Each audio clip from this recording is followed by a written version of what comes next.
반갑습니다. 저는 중국 구매 대행을 시작으로 일본 구매 대행까지 넘어오게 되었습니다.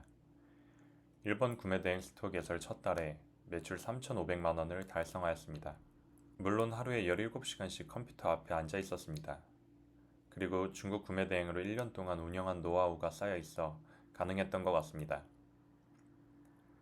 초보자분들이 유튜브에 2~3시간 일하고 월 1,000만 원 버는 법과 같은 자극적인 영상에 혹합니다. 일본 구매 대행을 시작하기 전이시라면 이 영상을 꼭 보시길 추천드립니다. 그러면 조금 더 현실 감각이 생기실 겁니다. 지금부터 말씀드리는 내용은 최대한 보수적으로 잡았으니 개개인의 역량에 따라 편차가 있을 수 있다는 점 참고 바랍니다.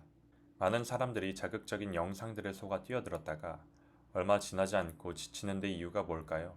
나의 이상과 현실의 간극이 벌어져 있기 때문입니다. 그래서 반복되는 회의감과 무력함이 찾아오면서 결국 그만두게 되는데요. 이상을 깨고 현실을 봐야 합니다. 일본 구매 대행은 마진율이 10에서 20%입니다. 최대한 보수적으로 10% 남는다고 가정하겠습니다. 왜냐하면 브랜드 제품을 다루기 때문에 마진율이 중국 구매 대행보다 적습니다. 그러면 제가 계산해 보겠습니다. 쉽게 월 5천만 원 판매해서 네이버 수수료 떼고 세금 떼고 월 500만 원 남는다고 가정하겠습니다. 브랜드 제품이니까 평균가 10만 원 제품을 판매한다고 칠게요. 5천만 원을 팔려면 10만 원짜리 500개를 팔아야 합니다. 30일 동안 500개를 팔려면 하루에 16개, 17개를 팔아야 돼요. 초보자는 물론이고 구매 대행 하던 사람도 16개에서 17개를 주문 처리하려면 절대적인 시간이 들어갑니다. 일본 구매 대행은 중국 구매 대행처럼 정해진 쇼핑몰에서 사는 게 아니라 내가 주문하려는 그때에 가장 저렴한 제품을 매입해야 돼요.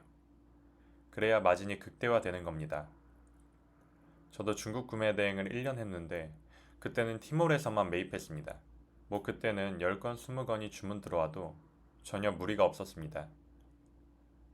그냥 티몰, 정해진 한 쇼핑몰에서 주문하면 되니까요. 근데 일본 구매 대행은 그렇지 않습니다.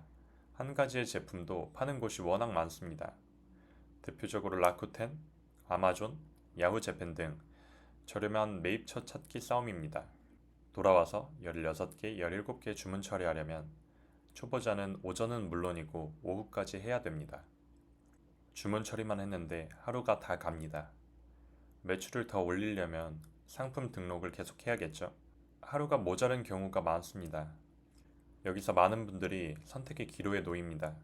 주문 처리를 해줄 직원을 쓸 것인가? 욕심을 부리지 않고 현재에 만족할 것인가? 하지만 구매 대행에 관심을 가진 분들은 대부분 현재가 만족스럽지 않아 더 성장하고 싶은 욕망이 있는 분들입니다. 그래서 전자를 택하게 됩니다.